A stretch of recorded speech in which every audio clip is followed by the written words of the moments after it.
What up, though, viewer mares? It's your boy, Death Mare.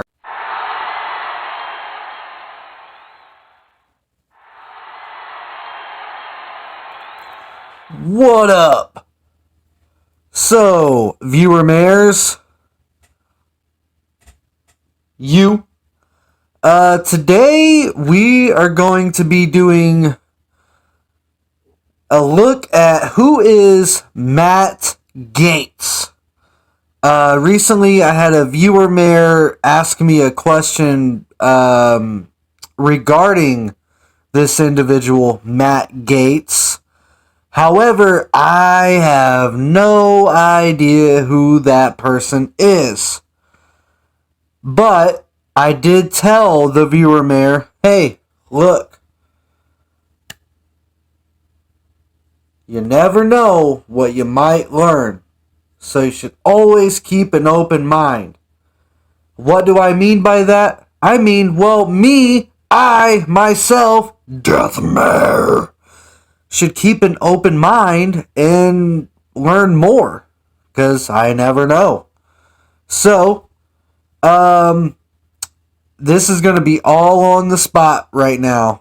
I have a couple of videos pulled up, and I'm going to try to learn more about who is Matt Gaetz.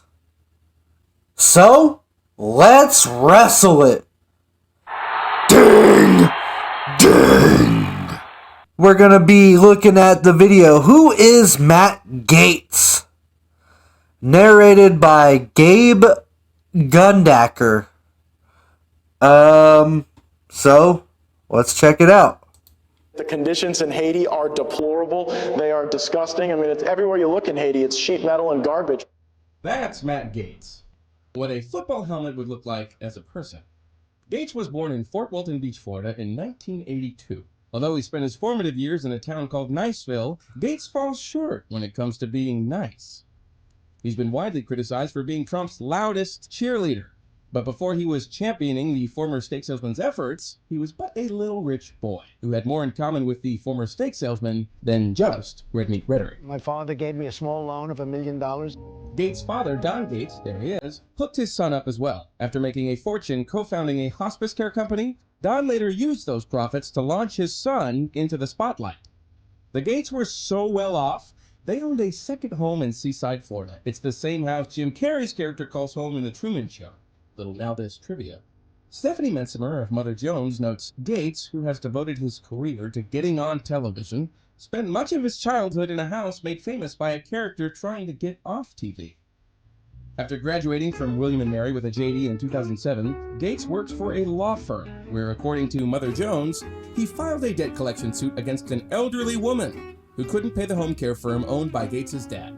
Take that, elderly woman. Then in 2008, 1 year into his gig at the firm, Gaetz was pulled over for drunk driving. After failing an eye test twice and absolutely refusing that breathalyzer, he was arrested, but the charges were dropped thanks to a lawyer at the firm. As of 2014, Gaetz has been cited for 17 traffic tickets since 1999. And in addition to his DUI, Gaetz rear-ended a constituent while talking on his phone and racked up multiple speeding tickets over the years, with no signs of slowing down. See what I'm doing? In 2010, he decided to run for the State House seat in Florida's 4th District. And once he was in the State House, Gaetz led an effort to allow Floridians to carry guns openly in public. He also sponsored a bill to speed up the state's death row executions, and he sponsored another bill to ban abortions under Obamacare. In 2013, after George Zimmerman killed Trayvon Martin, Gaetz offered a full-throated defense of Florida's Stand Your Ground law, which a recent study concluded conviction outcomes under that law are racially biased.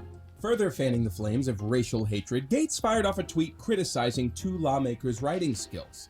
Out of the 14 Democrats, Gaetz picked on the black legislators, a comment he never rebuked. In early 2016, Gaetz announced he was running for the U.S. House seat representing Florida's 1st congressional district, but winning was a different challenge. According to Mother Jones, in 6 years, Gaetz' net worth went from $1 million to just $388,000. Yet he was somehow pouring hundreds of thousands of dollars into his campaign, more than half of his net worth. How was he doing it, you might ask? The young Gaetz began selling real estate property around town. But who bought it all, you might ask again? Thank you for asking. a company owned by his father, where Matt himself, at the time of the sales, was listed as an executive. That's apparently a perfectly legal and a fun thing to do in America, which is a country that rules, by the way. So after Gaetz sold those properties to a company owned by a bunch of Gaetzes, he obviously won that seat, where he's been stirring things up ever since, with the help from some super reliable folks. Wow, Matt Gaetz, really impressed with what you're doing. MattGaetz.com. Thanks for joining us. During his first term, Gaetz invited a Holocaust skeptic who threatened to take out a Black Lives Matter activist to attend the State of the Union. I had met Chuck just briefly before allowing him to snag a ticket that was at our office, but some of the claims against Mr. Johnson are not accurate. He's not a Holocaust denier. He's not a white supremacist. At a House Judiciary Committee hearing on gun violence, almost a year after the Parkland shooting, Gaetz, along with his A+ NRA rating, tried to eject two fathers who lost children to that shooting. Gaetz explained, "The greatest driver of violence wasn't the weapon, but our immigration system and a lack of a wall."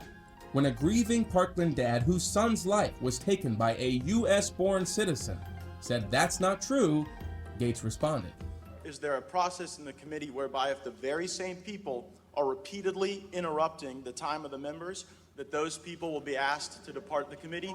So who was cheering Gaetz on through all this? You talk about defending, he's fantastic. Matt Gaetz. Well, Trump had reason to back him. In addition to their mutual beliefs, Gaetz went a step further on the eve of public testimony by Trump's former personal attorney, Michael Cohen. Gaetz invoked his non-right to intimidate a witness, tweeting, "Hey, at Michael Cohen 212, do your wife and father-in-law know about your girlfriends? Maybe tonight would be a good time for that chat. I wonder if she'll remain faithful when you're in prison. She's about to learn a lot."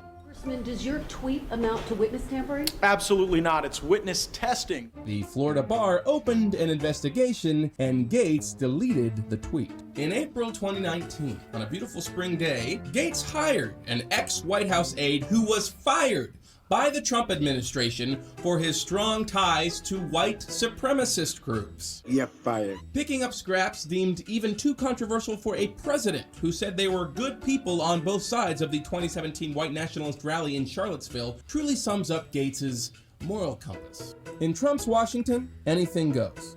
And Gaetz, along with his numerous speeding tickets, appears to be hauling straight to the top. As long as he keeps sticking his neck out for the president, the sky is the limit. Matt Gaetz. Where's Matt? Where's Matt? Stand up, Matt. Boy, a great defender. He gets on television, and he's like, it doesn't stop. Hey, thanks for watching Who Is. Did you know we have a podcast now, too? On Who Is, the podcast, I'll dive deep into... Okay. So... I learned about Matt Gaetz. I couldn't help but feel like the video was sort of biased towards Matt Gaetz and Trump, but also not, if that makes any sense. I don't know. It was literally like a 6-minute video. So I'm not just going to throw all my eggs into that just one basket. I'm going to check out some more stuff on Matt Gaetz. Okay, here we go. Florida Republican official Joel Greenberg, a one-time associate, so-called wingman of Congressman Matt Gaetz, has pleaded guilty to 6 federal charges, including sex trafficking involving a minor, instead of the 33 counts he was facing.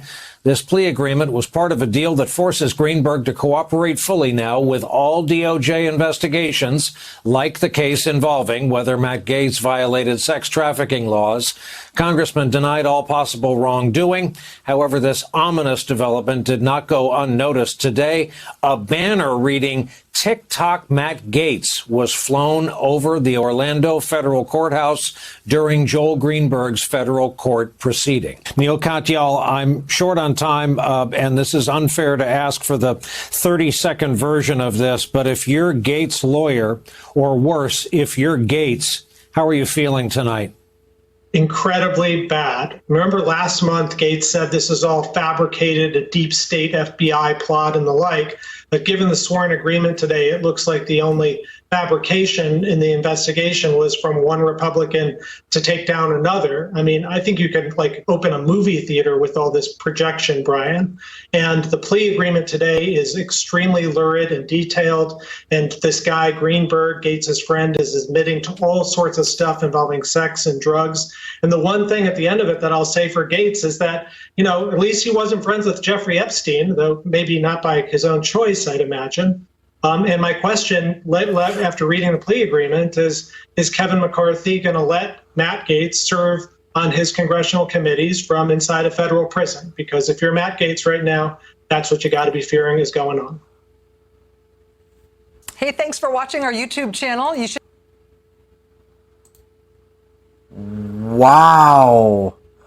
Okay. Was not expecting that.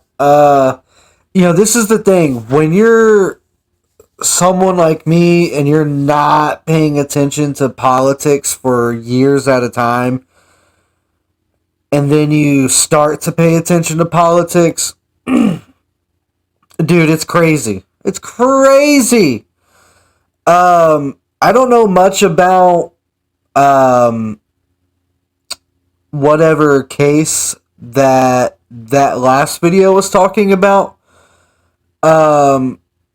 I do know it is a really big deal when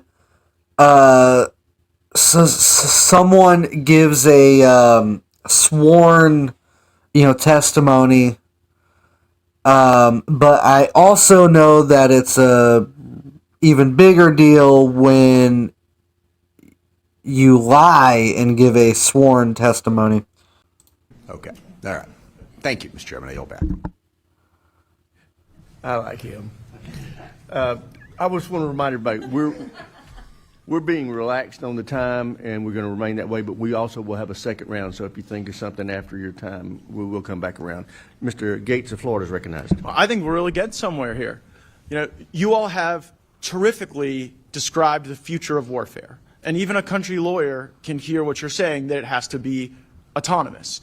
And yet, we are lashed to a present where we are spending billions of dollars on stuff that doesn't work, right? It's not a bug of the system that we're not more rapidly acquiring these technologies. It's a feature of the system.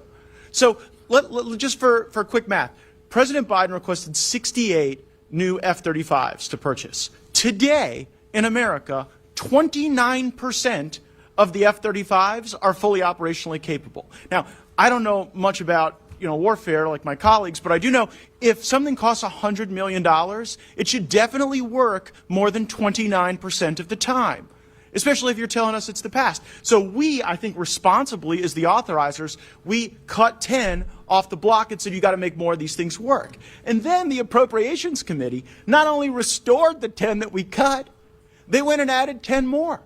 So when you critique our system, Mr. Sang, and didn't allow a vote on the good amendment. So that's what you're up against. What you're up against is a corrupt system where principally 5 companies distribute hundreds of millions of dollars in campaign donations and hire former staffers and hire former lawmakers to be able to influence the process for them. And I bet you didn't have me citing Elizabeth Warren on your bingo card today, but she released a 2003 report entitled Pentagon Alchemy, How Defense Officials Pass Through the Revolving Door and Peddle Brass for Gold. And the key findings of Senator Warren's report are that top defense contractors hire hundreds of former government officials, mostly as lobbyists. The defense industry consolidation increases the risk for big corporations to abuse the powers of the revolving door.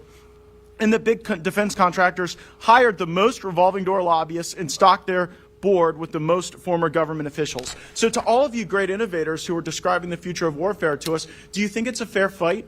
Like, do you actually think that if you come up with a better mousetrap, that that's going to result in rapid acquisition? Or is it just about who gives out the, let's see, in the last 2 decades, defense contractors have given out $285 million in campaign contributions and have spent $2.5 billion in lobbying. So you guys think it's fair? Anybody want to take that up? Mr. Jenkins? I'd say no, it's not a fair playing field by firepower. Small companies like Celdrone cannot match the firepower of big primes. I would like to see competition on the battlefield or the pre-battlefield and actually comparing technologies and choosing a winner. As a commercial citizen, we are very competitive. And we're happy to go head-to-head with any other technology to prove that one's better than the other. No, having a bake-off would be lovely, Mr. Jenkins, but I don't think you're going to get that opportunity based on the rig system we have. And the fact that we're buying 10 more F-35s for billions of dollars that don't work, when Mr. Singh says you guys are spending less than $100 million on that, which is going to win the future on AI and autonomous systems, is the fundamental critique. So the GAO does this big report, and they say, look, we got to have these lobbying reforms where you can't have people rolling right into influencing the very systems that they were a part of, and they apply that to lobbying. And we, to our credit, passed that in the 2018 NDAA. But then DOD started interpreting that to say, well, that's just registered lobbying. That's not acquisition as well. So people engage in the revolving door on acquisition, whereas on lobbying, they're tightening down on that. Does anyone think that we should be more lax on the acquisition revolving door reforms than we are on the lobbying reforms? Does anyone think that? Do any of you challenge the premise that the acquisition process is corrupted when the senior Pentagon officials and the senior generals involved in these programs then go work for the big five companies? Do any of you say, no, that's not corrupt? Any of you? Well, the silence is deafening. The silence is deafening because you all know you're playing a rigged game, and we participated in it, and it's shameful. It should be the very bake-off that Mr. Jenkins is describing. But we'll do all this stuff to learn about all these exquisite technologies, but again, it is not a bug of the system. It is a feature of the system, and it is deeply unpatriotic. A final question for you, Mr. Singh. How much money, you made mention of the amount of U.S. equipment in Ukraine that is not being used on the battlefield because the Ukrainians don't think it works. Do you have an assessment as to how much money that is? It's in the billions. In the billions. In the billions. And so U.S. taxpayers are paying for the inflation to send stuff to Ukraine that doesn't even work, and it's magnitudes more than on the stuff we're spending for ourselves that does work. Thank you for your testimony. It's illuminating and enraging all at the same time. I yield back. Wow. Okay. So that clip, he seems very likable.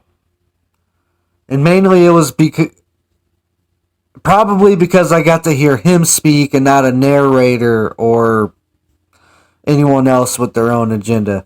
I don't know the guy. I don't know much about him. But I do know two things. I ain't paying $100 million for something that only works about 29%.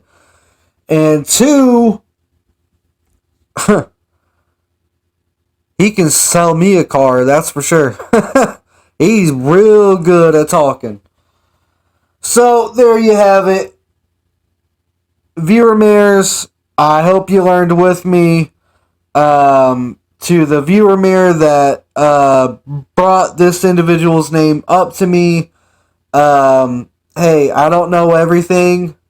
I'm trying, to learn more. And I hope you're okay with that. And hey, we wrestled it. We did. Win, lose, or draw, the match is over. Ding! Ding!